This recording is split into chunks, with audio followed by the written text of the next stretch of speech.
You will hear a number of different recordings, and you will have to answer questions on what you hear. There will be time for you to read the instructions and questions, and you will have a chance to check your work. All the recordings will be played once only. The test is in 4 sections. Write all your answers in the listening question booklet. At the end of the test, you will be given 10 minutes to transfer your answers to an answer sheet. Now turn to section 1.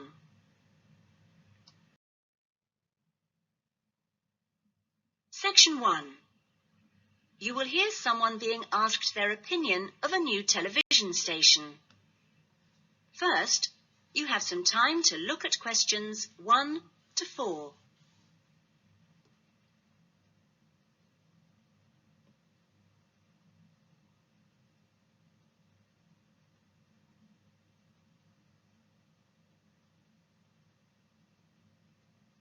You will see that there is an example that has been done for you.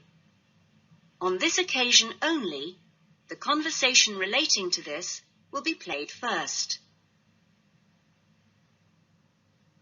Excuse me, I'm sorry to bother you, but would you have time to answer a few questions? What's it about? We're doing some market research for a new television channel starting in 2 years' time. Okay, why not? Lovely. We'll just work through this form. And if we could start with some personal background information? Sure. Right. If I could just have your age? 35. Right. Great. The respondent is 35 years old, so B has been circled. Now we shall begin. You should answer the questions as you listen, because you will not hear the recording a second time. Listen carefully to the conversation and answer questions 1 to 4. Excuse me, I'm sorry to bother you, but would you have time to answer a few questions? What's it about? We're doing some market research for a new television channel starting in 2 years' time. Okay, why not? Lovely. We'll just work through this form. And if we could start with some personal background information? Sure. Right. If I could just have your age? 35. Right. Great. And your job? Systems analyst. But for the form, I don't know whether it would count as professional or business or what. What do you think? Okay, it's more like business. Fine. And would you mind my asking about your salary, or we can leave it blank? No, I don't mind. It's 40,000 a year. Oh, thank you. Right. About your current watching habits, what would you say is your main reason for watching TV? Well, at work, I tend to read for information and what have you, so I'd say that with TV, it probably just helps me relax and unwind. Fine. And how many hours a day, on average, do you watch TV? Not a lot, really. I should say just over an hour. You now have some time to look at questions 5 to 10.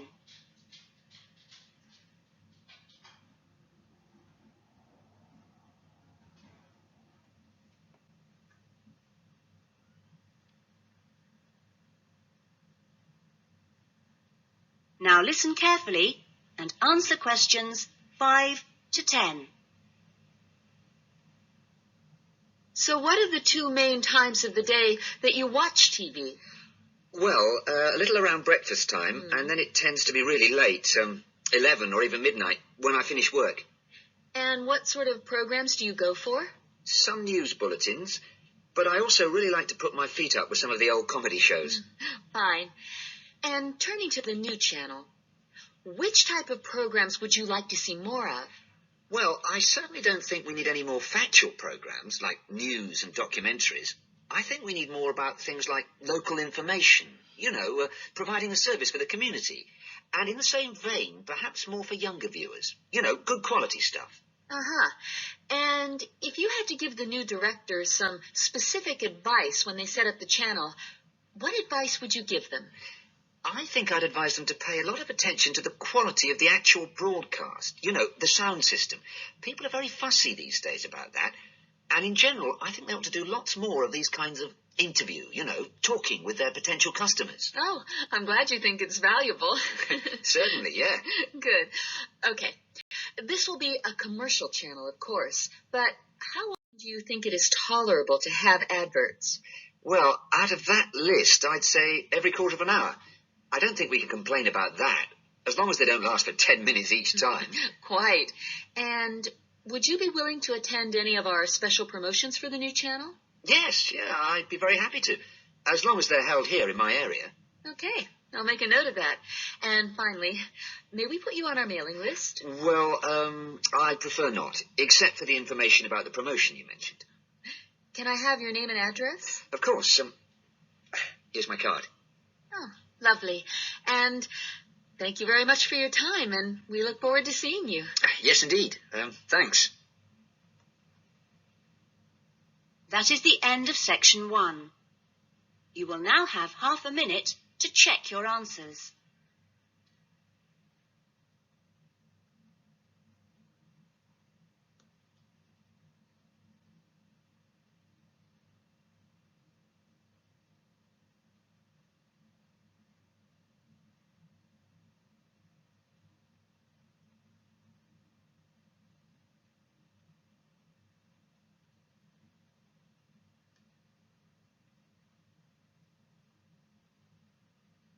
Now turn to section 2.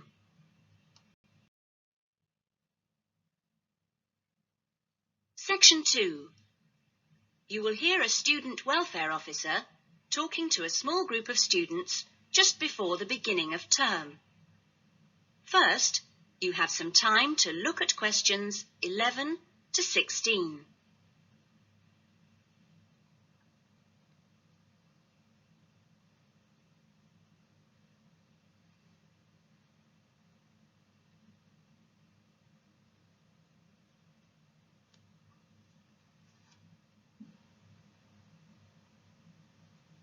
Now listen carefully to the talk and answer questions 11 to 16.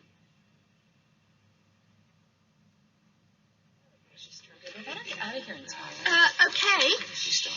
Well, good morning, everybody. My name's Elizabeth Reed, and I'm your Assistant Welfare Officer. What I'd like to do now is tell you a little more about some of the social facilities available on the campus, and also to tell you something about what the town has to offer. As you probably know already, the Student Union Building is the main centre of social life here, as indeed it is in most British universities. The Union runs a weekly programme of events for all tastes. Oh, everything from discos to talks by guest speakers. Many of these events are fundraising activities for charities, which the Union takes very seriously. They manage the Students' Union paper shop, selling magazines and newspapers, as well as stationery, sweets, and so on. Let me see. There's the ticket shop, where you can get some very good deals on, well, for example, coaches to London, or inexpensive charter flights, as cheap as you'll get anywhere, people say, or tickets for big pop groups playing here or at other venues all over the country, or plays in London. Oh, and we mustn't forget the Union cafeteria and the big new diner. Yes, did you have a question? Yeah, does the union also provide help with any problems? I mean, advice on financial problems, for example, or does the university provide that? Yes, the Union run their own advice service, offering help with financial matters, such as grants. I'm sure you realise anything medical should be discussed with the University Medical Service, which also has an excellent counselling centre. I think that was made clear yesterday. However, the Union has its own officer who can give advice on legal problems. You now have some time to look at questions 17 to 20.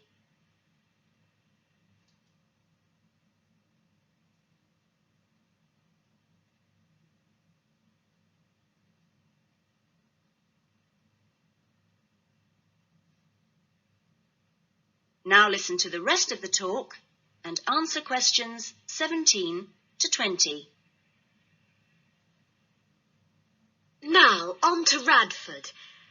For a town of its size, Radford has some unusually good leisure and community facilities and has quite a good shopping centre with an interesting range of shops. As you go into Radford, there's a new, well, quite new, Olympic-sized swimming pool. That's on the outskirts at a place called Renton. Above the pool, there's a high-tech fitness centre. Are there any ice skaters here? No? Oh, pity. The facilities for ice skating are excellent. Well, the new Metro Tower, right in the centre of town, has got an ice rink and a sports hall for squash, badminton, volleyball, and several other indoor sports. And in the same building, there's a new cinema with 6 screens. Then, let me see, in the main square, just 2 minutes' walk from the Metro Tower, there's the Theatre Royal, which often gets London productions on tour. And in the streets nearby, you can find a good range of inexpensive restaurants, including Indian, Chinese, Thai, and Italian.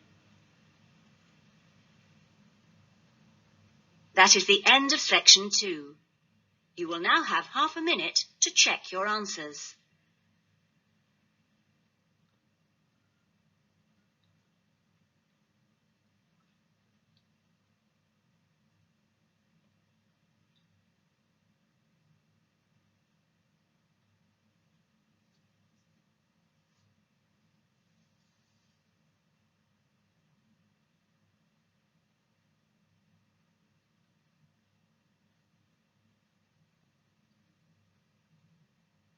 Now turn to section 3.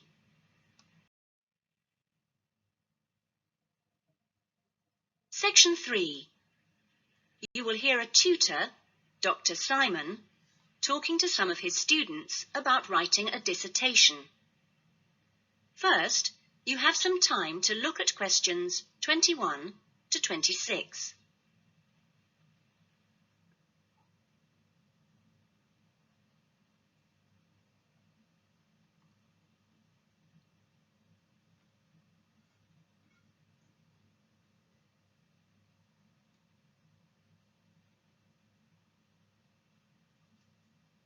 Now listen to the discussion and answer questions 21 to 26. Okay, welcome back to the new term. Hope you've had a good break and that you're looking forward to writing your dissertation. Now, what I'd like to do in this session is give you the opportunity to ask questions on writing the dissertation. Requirements, milestones, who to see when you need help. It's very informal. It may all be written on paper, but it's nice to get it confirmed. So, anything you'd like to ask? Dr. Simon, is there a fixed hand-in date yet? Right, I can confirm that that's the 21st of May, not the 20th, as we first stated. Okay? Jane? What about the word limit? Well, we try to be pretty flexible on this, but in broad terms, it's 18 to 20,000. And you can choose your topics, anything from years 2 and 3. Yes?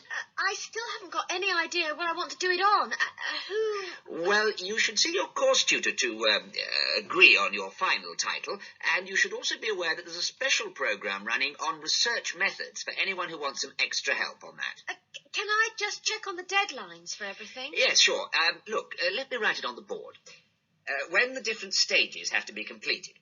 First of all, you've got to work on your basic bibliography. And that's due into your course tutor by the 31st of January, which is just 2 weeks away, so you'd better get a move on that. Do we have to have our own draft plan by then? No, your draft plan is due on the 7th of February, which is a week later, so that should give you plenty of time. And when do we have to be doing the research? That's over a 1-month period, essentially February to March. And the write-up? Well, you can't really get going on your writing until you've got quite a bit of the research done. So that's really March to May, with the hand-in date on the 21st. Any more questions? Now you have some time to look at questions 27 to 30.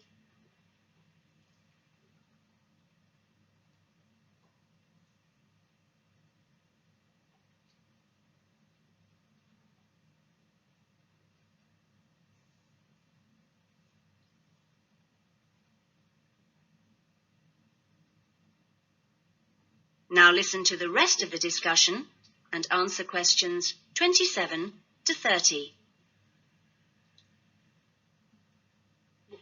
Sir, just some advice, really. It's about computers. Would you advise us to buy one? What can I say, Andy? I know it's a massive expense, but I really feel it would be of great benefit. You can always look in the student union adverts for second-hand ones. Yes? I've been looking at some of last year's dissertations. Oh, is that a good idea, sir? I heard. Well, I don't think you should read them in detail too early, or you might end up taking more of their ideas than you realize. But yes, it really is the best guide you can have to the expectations of what's expected when you write a dissertation. Sorry, Jane, I interrupted you. That's okay. It's just that they did a lot of research using questionnaires. Is that a good idea? I think questionnaires are very good at telling you how people fill in questionnaires. But to be frank, they tell you very little else. Avoid them. About interviews, is it okay if we interview you? The tutors? I don't see why not. They don't have any special contribution to make, but you can if you want. There's a whole section on this issue in the research guide.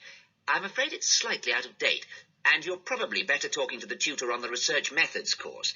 But you might find it useful to start there. Okay. Thanks. Okay, well, great. I hope that sorted a few things out. You can always come and see me or drop me a note if you've got any more queries. Right. Fine. Okay, thanks. That is the end of section 3. You will now have half a minute to check your answers.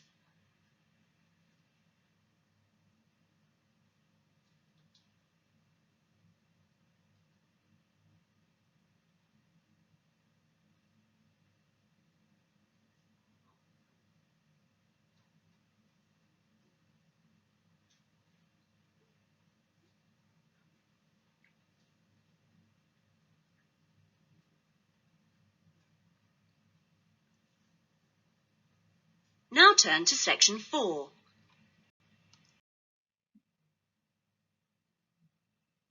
Section 4.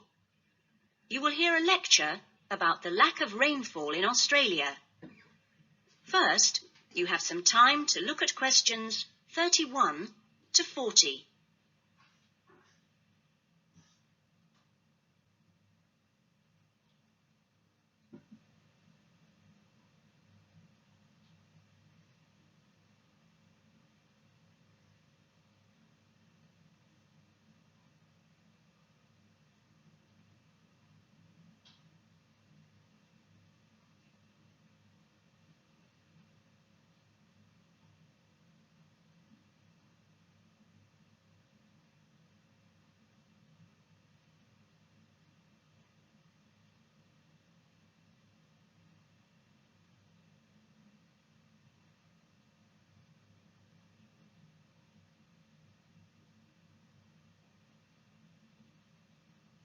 Now listen to the lecture and answer questions 31 to 40. Good morning. This morning, we are continuing our look at Australia and its natural problems. Actually, dryness, or aridity, as it is generally called by geographers, is probably the most challenging of Australia's natural problems.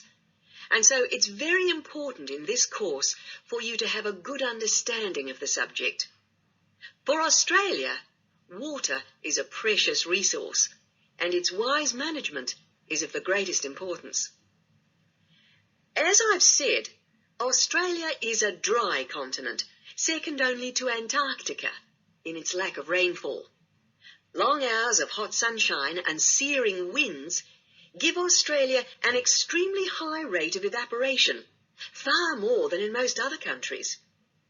It's estimated that approximately 87% of Australia's rainfall is lost through evaporation, compared with just over 60% in Europe and Africa, and 48% in North America. You generally think of Africa as being a very hot and dry place, but it's not in comparison with Australia. In many parts of Australia, standing water, that is, dams, puddles and so forth, dry up rapidly, and some rainfall barely penetrates the soil. The reason for this is that the moisture is absorbed by thirsty plants.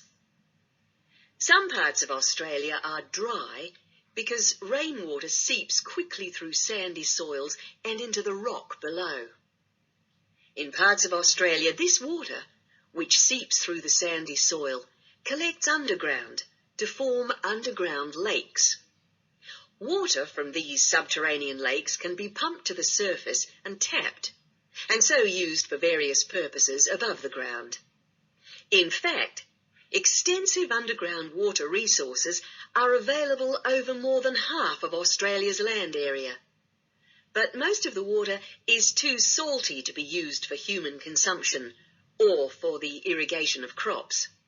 However, most inland farmers do rely on this water for watering their animals and, where possible, to a lesser extent, for irrigation. Underground water can flow very large distances and can be kept in underground reservoirs for a very long time. Water from these underground reservoirs bubbles to the surface as springs in some parts of the country, and these rare sources of permanent water were vital to early explorers of inland Australia and to other pioneers last century who used the springs for survival. But in many places, levels have fallen drastically through continuous use over the years. This has necessitated the pumping of the water to the surface. Remarkably, underground water sources in Australia supply about 18% of total water consumption. So you can see it's quite an important source of water in this dry land. So, most of the consumption of water in Australia comes from water which is kept above ground. More than 300 dams regulate river flows around the country. The dams store water for a variety of functions. The rural irrigation of crops, without which many productive areas of the country would not be able to be farmed. The regulation of flooding, a serious problem which will be dealt with later in the course. And last but not least, the harnessing of the force of gravity for the generation of electricity. That is all we have time for this morning, but you'll be able to do further study on this important area in the library. I have a handout here with references on the subject, so if you're interested, please come up to the desk and take a copy. Next week's lecture is a case study of an outback farm, and it'll be going into detail about some of the problems we've discussed here. That is the end of section 4. You will now have half a minute to check your answers.